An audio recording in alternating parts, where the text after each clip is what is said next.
Welcome back to the Mountain Morning Show. We're very excited to have Park City Jiu-Jitsu here in our studio. We've got the mats out. We're ready to rumble. It's East meets West to see which is better.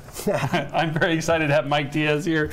Welcome to the show. It's thrilling to have you. And then you've got some other folks here with you. We've got Chris Wilson here closest to me, and then Wellman. Oh, excuse me, they've got that wrong. And then Nick Howlett right there. And then let's talk about the kids. So we've got Becca, Ethan, Taylor, and Dax. Welcome, all of you guys. It's great to have you here. So good to be here. Thrilled. You and I were talking a little off camera about this. There are so many things about the martial arts that are important to not only young people, but adults as well. Yeah. And these are health benefits for one thing, but I think for young people, it's a sense of strength, and that's both physical and inner strength. These are all things that come through jiu-jitsu. Yes, sir. Talk about that for a little bit. Yeah, so for the young kids, you know, all the parents send their kids to school with the best pencils and everything to get them ready, but what they really need is a good work ethic, self-confidence, and that's what they get from us. Yeah, there's some transferable skills here. Oh, for sure, for sure. When you guys look at somebody new coming into the program, what are some of those things that you're thinking about that you're going to be inspiring them to have? I mean, as you said, obviously work ethic a big one, but what else? So the first thing with the kids is I want to get their brain to work. I want to get them to think under pressure. And so that's what I do for the kids right off the bat. With the adults, I want to make sure that functional movement. I want to get their bodies working the way they need to work. You know, then once they get their bodies going, then I can work on all the other aspects that they need. This is great. Yeah. We talk about adults here, and you're thinking to yourself, well, yeah, but I'm 45. I'm not doing this. Yeah. You're talking 65. You're doing this. Yeah. So you know, one of my oldest guys is about in his late 60s, and he comes in and he just wants to keep his body moving, keep enjoying this great lifestyle up here at Park City. He likes to golf, so I get his hips moving really good, and he goes out and his golf game goes up, and just keep it moving. Wow. Yeah. So it's really nice. Right, because the movement here is kind of the key. This isn't. It's not all about fighting. It's about movement. It's about discipline. Yes, it's about strength. You know, like you said, core. There's some core strengths and things like that, right? Yes. We have some demonstration of this. Can we start to kind of talk about that as we see some of it? I'd like to see some of these young people show us some of that. So what have you got in mind? So first I'm going to have I'm going to have Miss Dax come out. Okay. Okay, well maybe not. Maybe I'll have Becca come out. So come on out, Becca. All right. So Becca's one of my top competitors. She competes a lot in competition, but her self-defense is like really good too. So when she's out at school or something, you know, she can defend herself, and it gives her freedom. The self-defense gives her freedom to do whatever she wants, you know. She doesn't have to be bullied or anything like that. So she's going to show us a couple competition moves. All right. So the first move I want to see, can I have Taylor come up? So let's turn this way a little bit. She's just going to show, so when she competes, sometimes, you know, one of the boys or the girls will shoot in on her. So go ahead to like a shoot in. She'll catch the boy here, and then she'll roll to what we call an anaconda choke. So watch. Whoa. And then that's an actual choke. And all the chokes in jiu-jitsu are blood chokes. They're not pain. So really it doesn't hurt him at all, but if he doesn't tap, he goes to sleep. How about that? So, okay. Yeah, really, really nice. Yeah, we don't need to do that, right? Yeah. It's better to bow out gracefully at some point. Okay. Tap and tap often. That's what they need to do. Sounds good to me. Okay, so all right. One more. I want to have her show one more. So come on out, Becca, right now. I'm going to switch up. Let's have little Ethan come out. So now she's at school, and maybe somebody wants to hit her. So she's going to have her hands up like this. And the first thing she wants to do is when he goes to hit her, really slow. She wants to cover her head. So if she takes the punch, she can still think. That's the thing. We always have to think. It's not about going crazy. Then she'll go to a position we call T position. Go to T position, right there. Now the only way the guy can really hit her or kick her is with this hand. And now she has several options. She can hip throw. She's got that arm locked. Boom. Yeah, go ahead. Whoa. Finish. All the way over. Or stand back How'd that feel? Or she can go sit down, takedown, which will put her in a mount position. Go ahead. And then she can mount, put her hands above, and you just talk it out. Like there's not a lot the bully can do when she's mounted on top of. I guess he's trying to kick or whatever to get out, but not much likelihood that you're getting out of that. Yeah, and she can talk it out. She can say, leave me alone, and then go back along her way. And she never, ever hurt him. And that's the big thing. You know, she didn't hit him. She didn't do anything. She just put him on his back and said, hey, leave me alone. Well, isn't it great if you can, out of a situation like, you know, that the kids encounter day to day, to neutralize your opponent as opposed to wiping them out. Oh, for right? sure, totally, yeah. Just shutting them down. Just say, hey, man, leave me alone. Yeah. You know, I didn't have to hurt you. I gave you a chance to see what this is like. Yeah, and go on with your day. I like that. It's so nice. Live in peace. Yes. Right? Yep. No, this is true of the adults as well, because we encounter situations, right?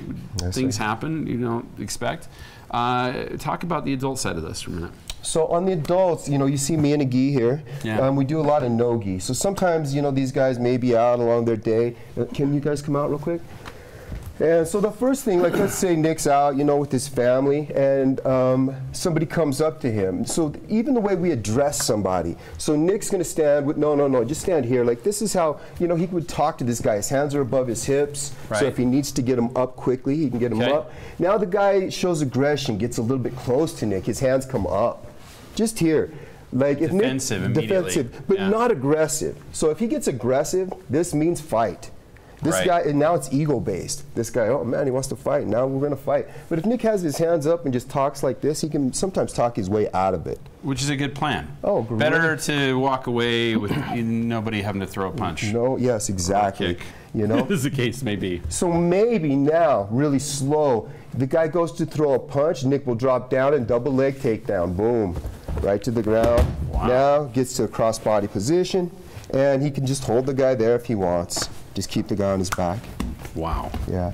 Want to That's do impressive. helicopter? Sure. Okay. All right. We'll show a kind of flashy move. So sometimes there's this position called guard position, and this is a position that's a very forgiving position.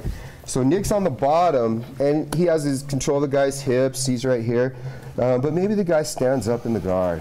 So Nick picks the guy up, holds slowly, and switches to arm lock. Boom. And now we have a submission hold here where he can break the joint on the arm. And there's no getting out of these situations if you're the bad guy here. Well, if you get out, you may have a broken arm. Wow. Yeah.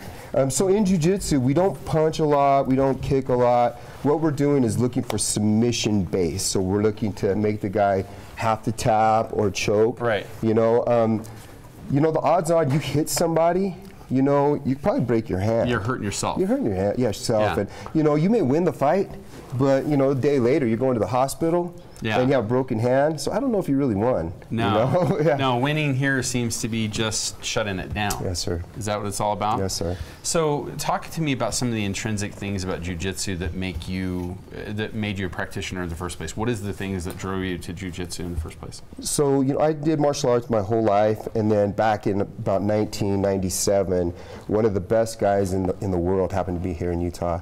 And I was lucky enough to train under this man. So very, you know, and when I met him, the biggest thing I saw was he was so nice. You know, I walked in and I was like, I can't believe that this guy's that good, but that nice. And I think that's what sold me. You know, he had true confidence. You know, he wasn't the guy that had to walk around like this. Like, he was just very, very nice. And I liked that, and he was that good. Just had the inner confidence that he knew if need be, I can wipe you right out, right? And you would never fight the guy because he was that nice, you know? Even if, I've seen like some people get mad at him, and after a while they were like, oh, hey, how you doing? They're like really good friends to him because he was that nice and that confident. Yeah, confidence takes you a long ways. Oh, man, yeah, and humility. You know, both of those together. So these are all things you're going to learn in jiu-jitsu too. Sir, yes, you come in the classroom, I should say in the gym, and you're going to get that experience as well. Yes. Wow. Tell me where we can find Park City Jiu-Jitsu. So you can look us up online, parkcityjujitsu.com. Come there, have our schedule on there. We're located right off in Nanza over by White Pine. We'll be moving over to the Colby School next week. Wow. So in the back, there's a nice barn back there. We'll be back in there. And it's super friendly environment. Families, have a lot of families that come in. So I'd love to have people come in and see us. Lots of different arrangements as far as how one would go about taking lessons. There's weekly, daily, what kind of, how does that work? So we operate every day. We're open 6 days a week, off on Sunday. So come in. We have programs for everybody. Like I told you earlier, you know, the youngest is about 5, depending on the student. Okay. Very structured. You know, the kids' classes are very structured. It's not recess. No. You know, they come in and train hard. Yeah, you guys understand that there's a limited, you know, the kids have that short attention span. Yes. Kind of working them right through stuff. Yeah, and I make sure that for that hour they're paying attention. That's what they have to do. And then everybody from 5 years old to 70 years old. You know, even up. You know, come in to see me. Wow, this is great. They're going to learn some respect. They're going to learn some grace, some intelligence, and as far as defense. That's good stuff. Yes, sir. All right, can we see a little bit more as we go out to commercial? Yes, let's see. So, all right. Mr. Alejo, come on in. So, and Taylor, come here. So, I want to show kind of flashy move. Alejo is one of my top competitors too. He's had a few super fights and he's done really well. So, Alejo, I want to show the balloon to mount, S-mount to arm lock. Okay, so watch. He's on his back in the guard. The guy stands up. Go kind of slow. And here we go. Balloon. Band top, S-mount to arm lock. Wow, look how fast he's working. Oh, very nice, very nice. Taps out, I'm done. Yeah. Good job, guys. This is awesome stuff. I love it. Yeah, did we lose Dax? I think we lost Dax. If she wants to come back in, we'll grab her real quick. But if we've got time for one more real quick move. Hey, Taylor, hip throw and arm lock, real fast. Let's see, let's make him hit the ground. All right. Here we go. Whoa, watch out, yeah. Here we go. Oh, whoa. Yes, very nice. All right. It's Park City Jiu-Jitsu. Thank you guys so very much for being here. This is awesome. I love it. You know, you're going to teach a lot of skills that are transferable to everyday life, and certainly one of the biggest ones is confidence. And that you can see with all of these people here. There's a lot of confidence right here in this room. We'll be back with more right after this. Thank you.